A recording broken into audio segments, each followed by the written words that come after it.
Hey guys, this is vlog 4, I believe.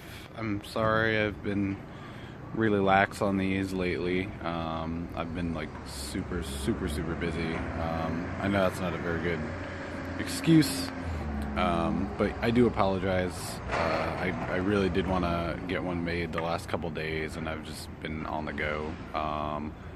But here I am. This one might be kind of long. I'm trying not to get them over the 30-minute mark because I realize that's podcast time. That's plenty of time you guys take out of your very busy schedules and lives to indulge in my you know self-affirming fantasies, I guess, or desires and goals. But I do appreciate everybody that is taking the time to subscribe, to watch, to like, to comment.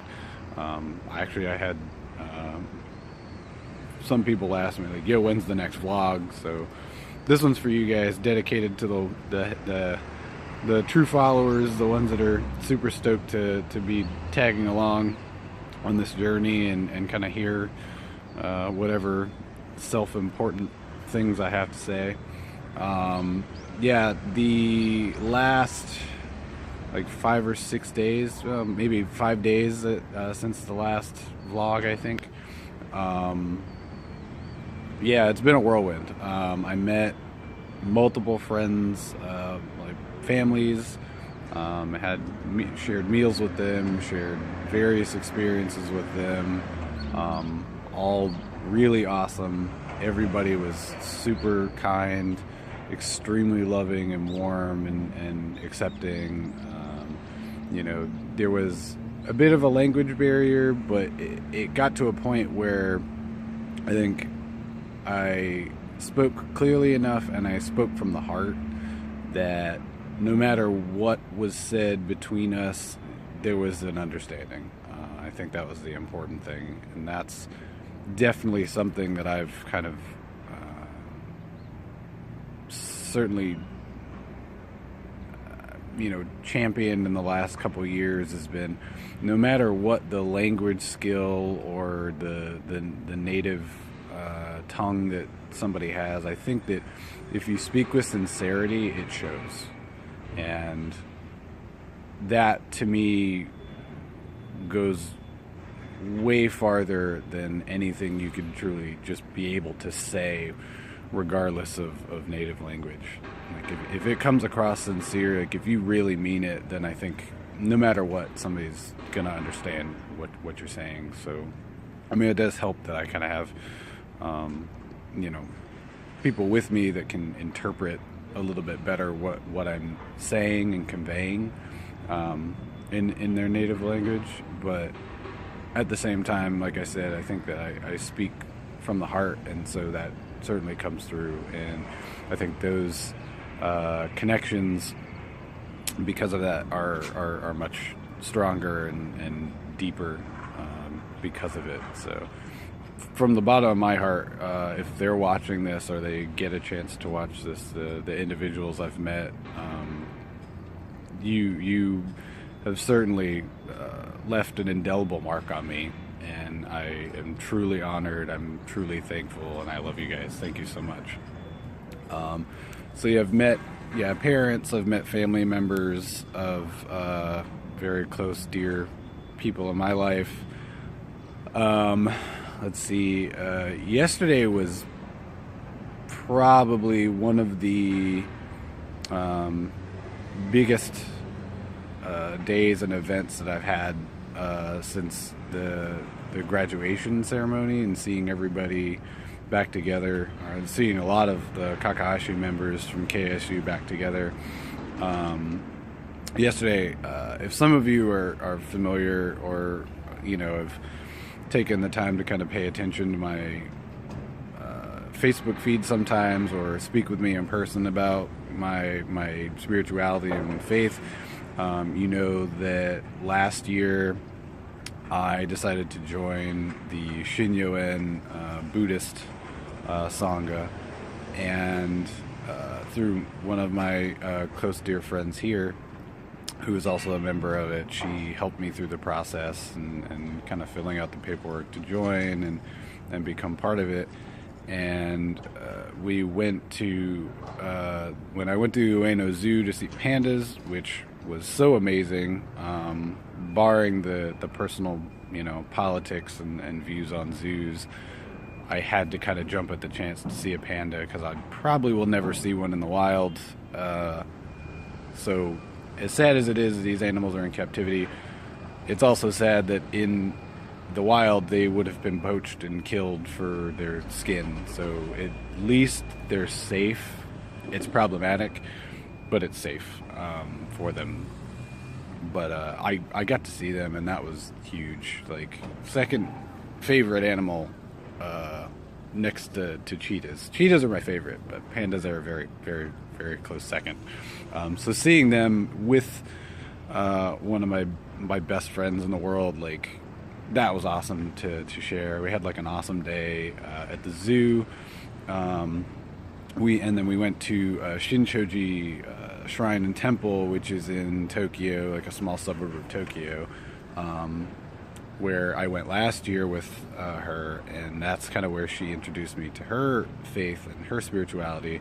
And that's kind of when I started to examine not just my views and beliefs on like metaphysics and spirituality, but also kind of like my faith, my beliefs in Shinto and Buddhism and Eastern philosophy. The last couple of years have been really strong and have motivated me and kept me going and allowed me to find a place where I can recenter myself and kind of re-energize myself and continue the good fight, so to speak. So becoming a part of Shinyo-en, from across the world was awesome, but knowing I would come back and be able to see Shinchoji again was really special. And so before we entered the grounds of the temple to pray and meditate, she gifted me my own mantra book for my prayers and chanting at home. On my own time, she gifted me a string of Buddhist prayer beads, and then she gifted me, I keep forgetting the name, I've been trying to find it. If anybody knows, by all means let me know. But there's a overhead kind of shoulder shawl that you wear, and everybody wears it, like no matter where you're from, what language you speak, whatever, like everybody wears this, and it's kind of a way of like leveling the playing field. It kind of the idea is it kind of does away with your ego. So the way I always liken it's like, so you can go to church in a Prada suit, or you can go to the temple in a Prada suit. Cool, man. If that's your prerogative, fine. But you have to wear to enter the shrines and the temple itself to pray and meditate.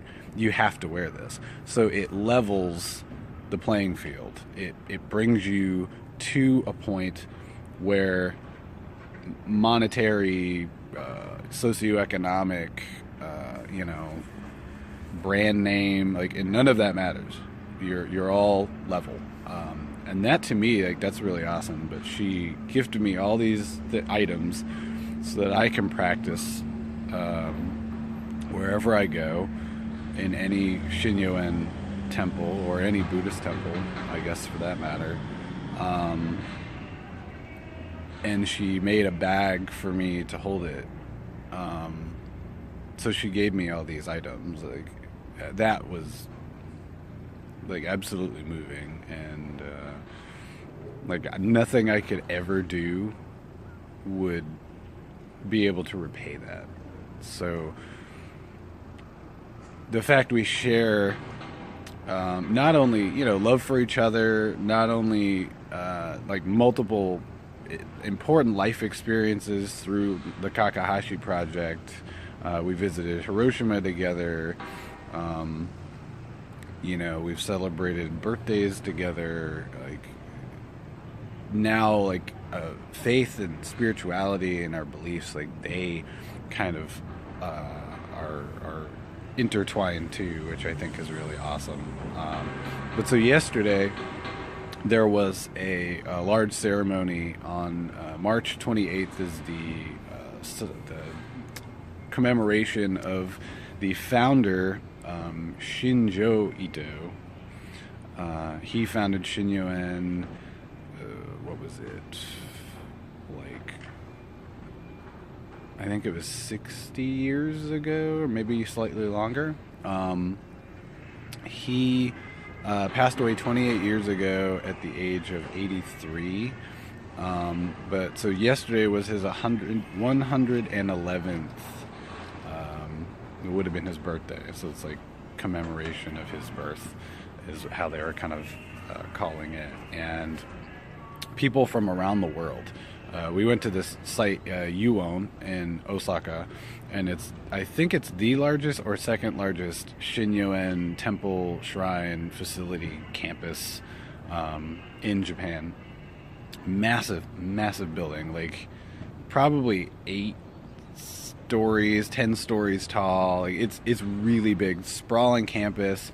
There was sakura, which I posted photos of on the campus as you kind of walk in, which was gorgeous. I keep seeing sakura blooming because it's starting to warm up, which is great.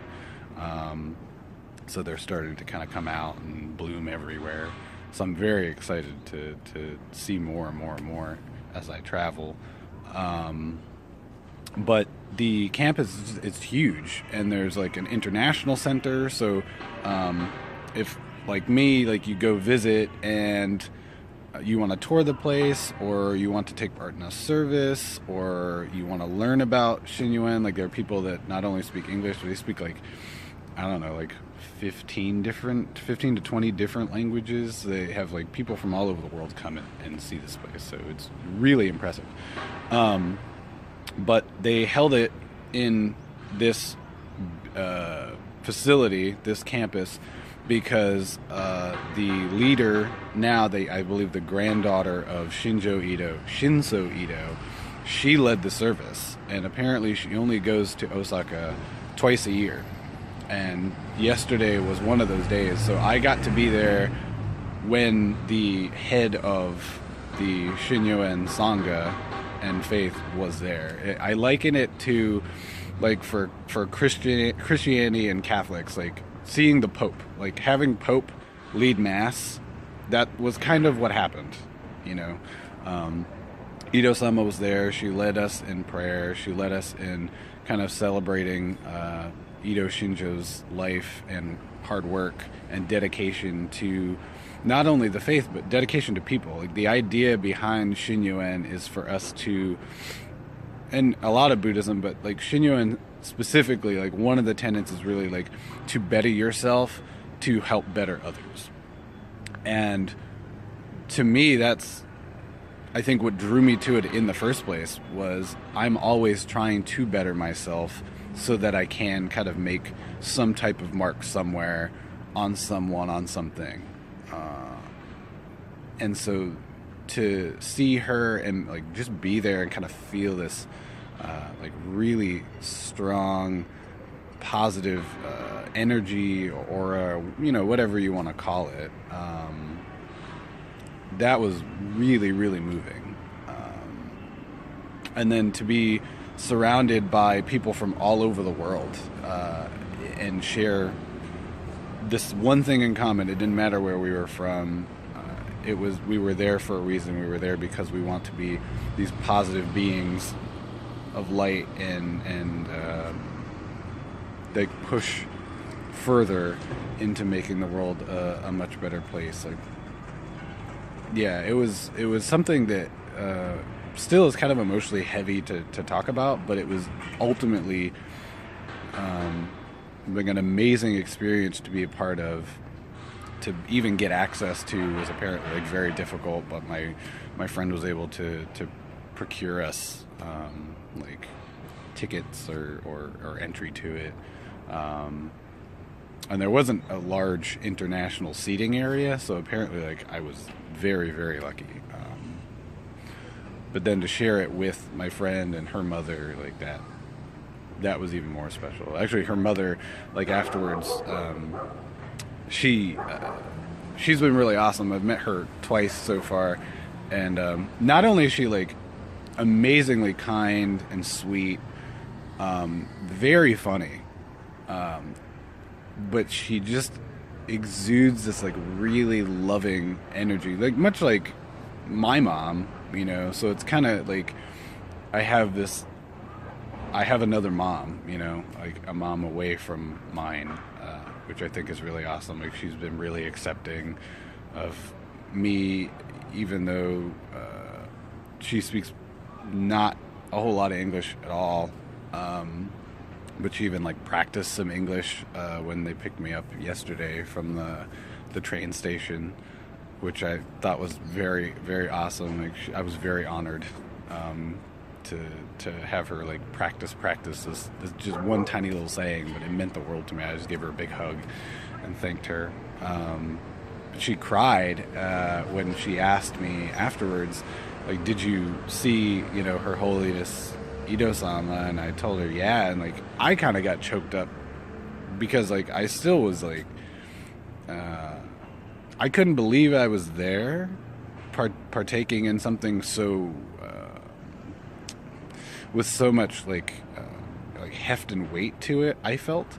But then to be in the same building with them, I mean, sadly they had to kind of sit further away, but they were there with me, you know, like I knew they were there, I felt them there, and she just like broke down crying, and I remember like just grabbing her and like holding her, like it's gonna be okay, like it's, you know, yeah, she's just an absolute sweetheart, much like her daughter is, and then they took me to go do porikura, or like this picture, the kind of like cutesy kawaii picture booth things in Japan.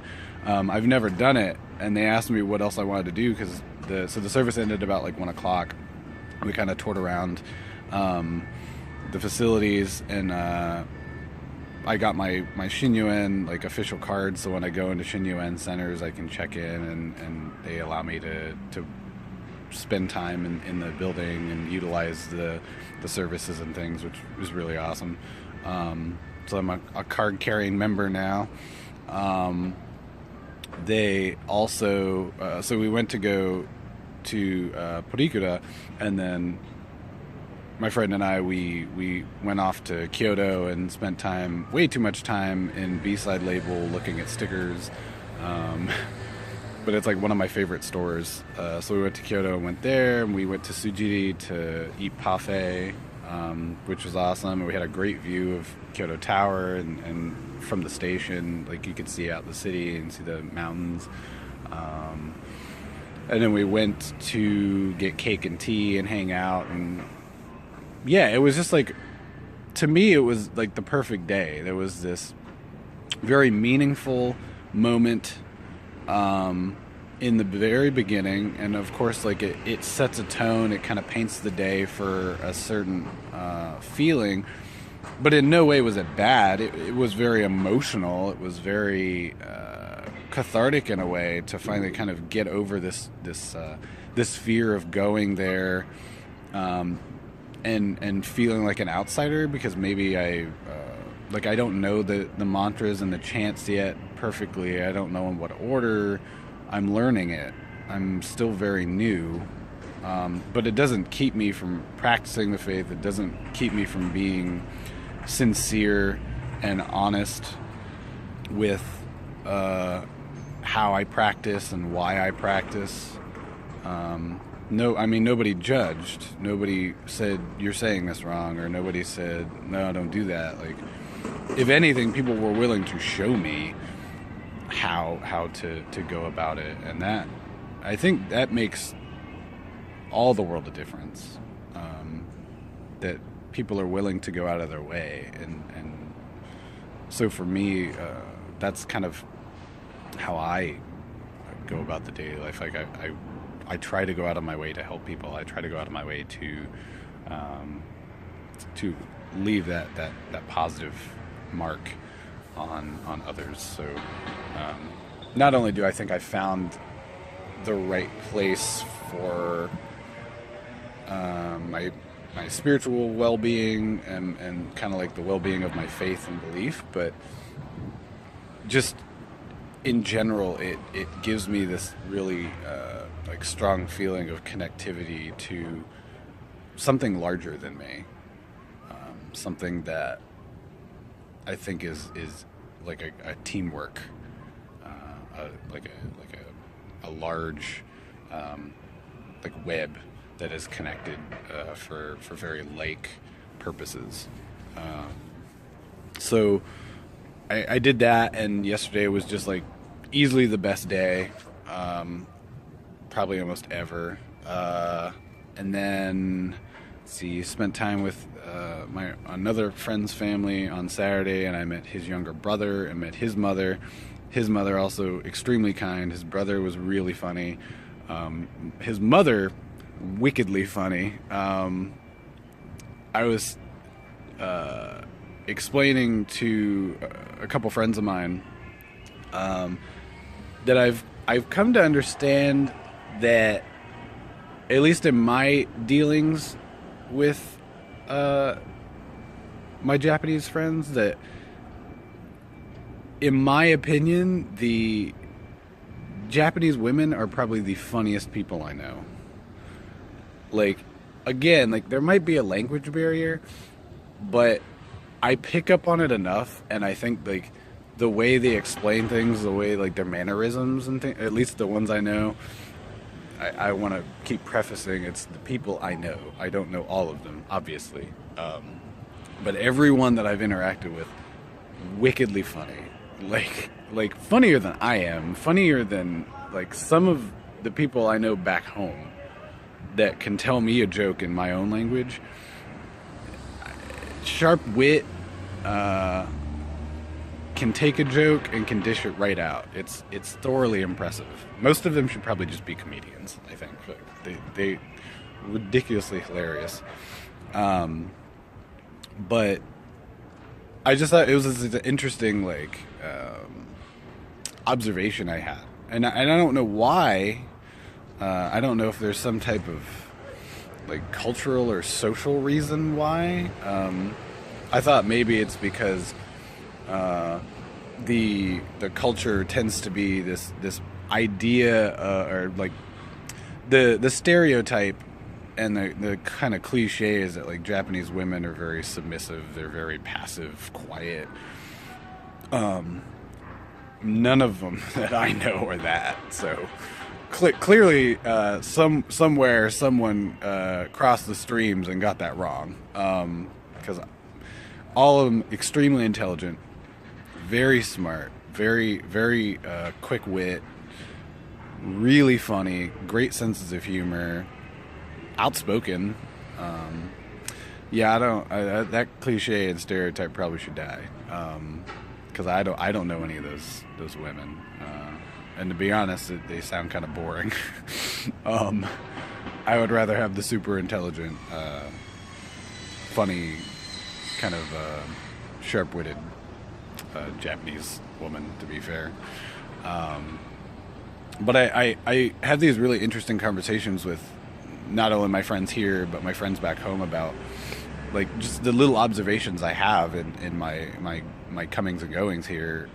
I see all these things that in America and I think globally there's this stereotype of what the Japanese person is, like what a Japanese individual is or what makes them Japanese inherently. And I see some of it like in the mornings sometimes when I hop on the train to go like look for jobs or I'm on my way to meet people, you see the kids kind of applying for jobs or going on like the job hunting, which is really common this time of year. Like all the graduates do that if they don't already have a job, or the graduates for next year, I think is what it is. So you start job hunting a year before, but they do like these big mass hiring seminar,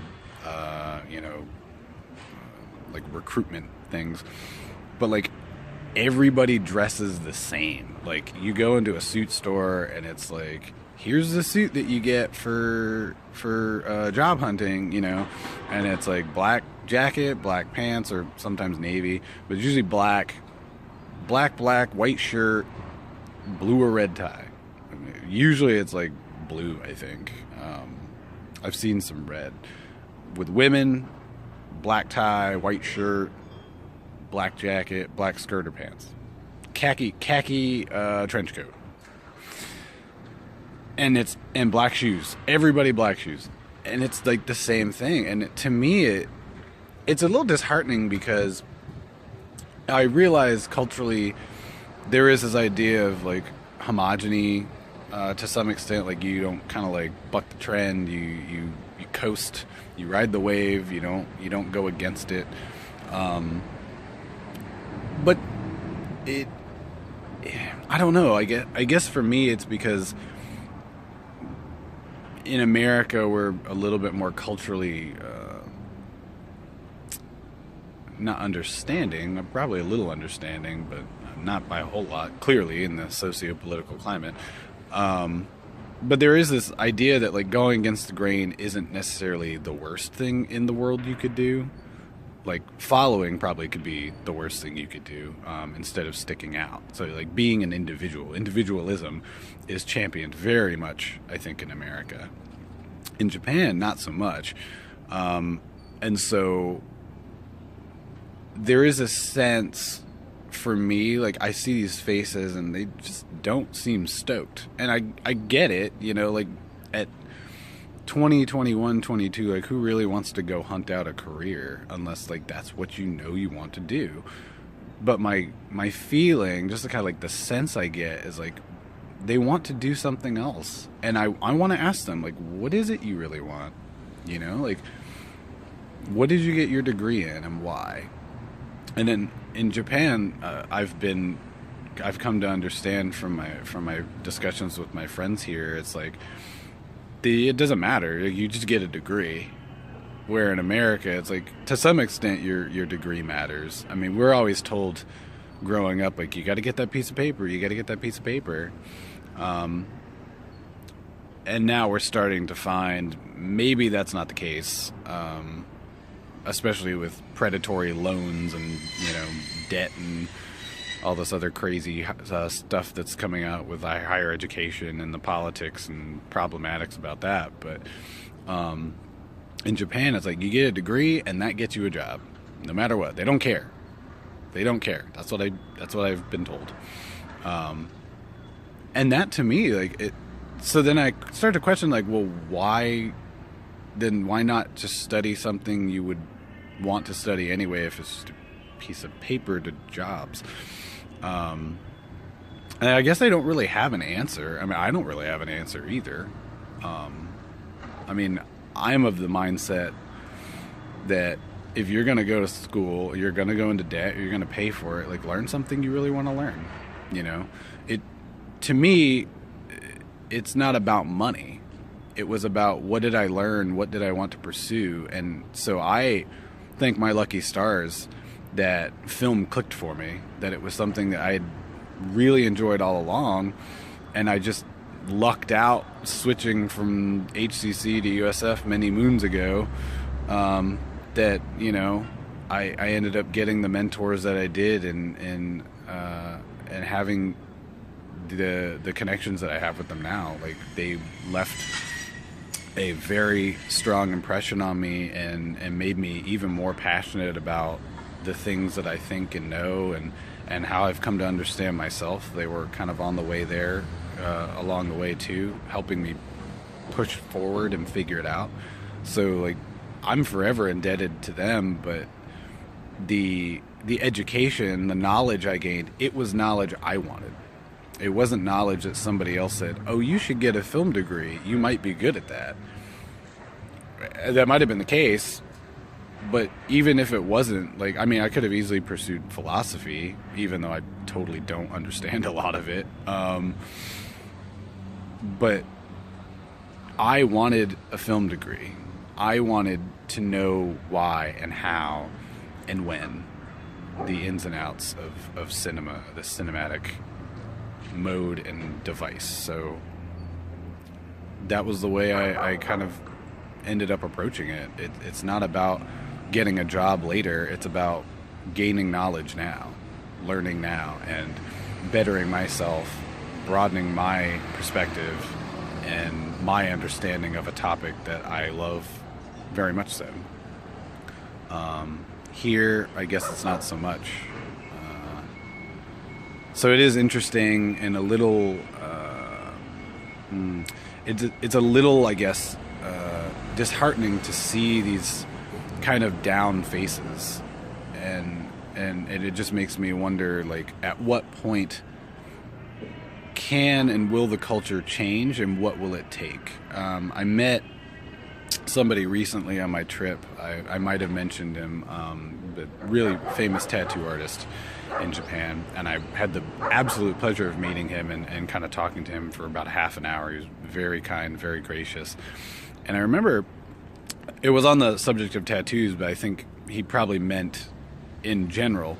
In Japan, grassroots things don't really work, he believes.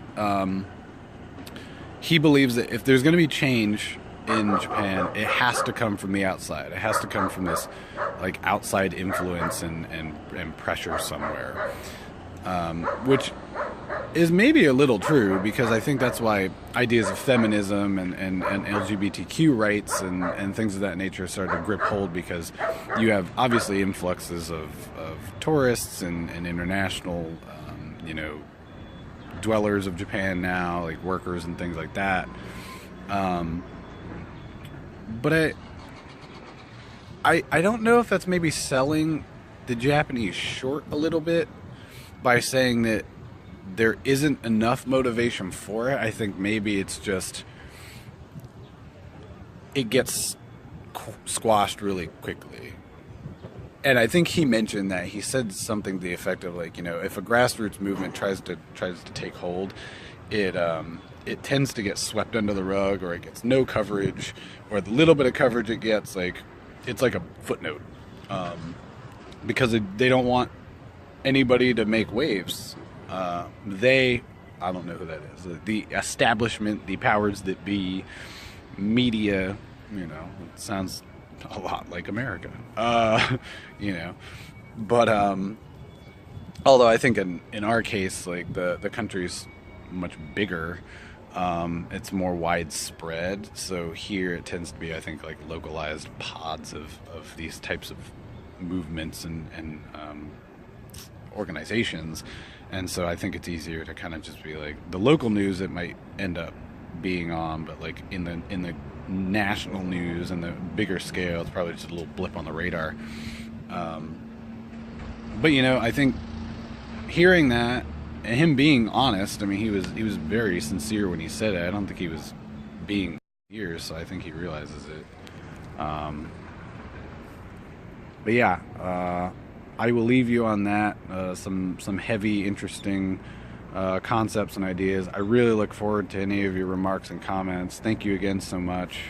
I've gone over clearly, but I love you all. I will see you next time. It won't be as long, I promise.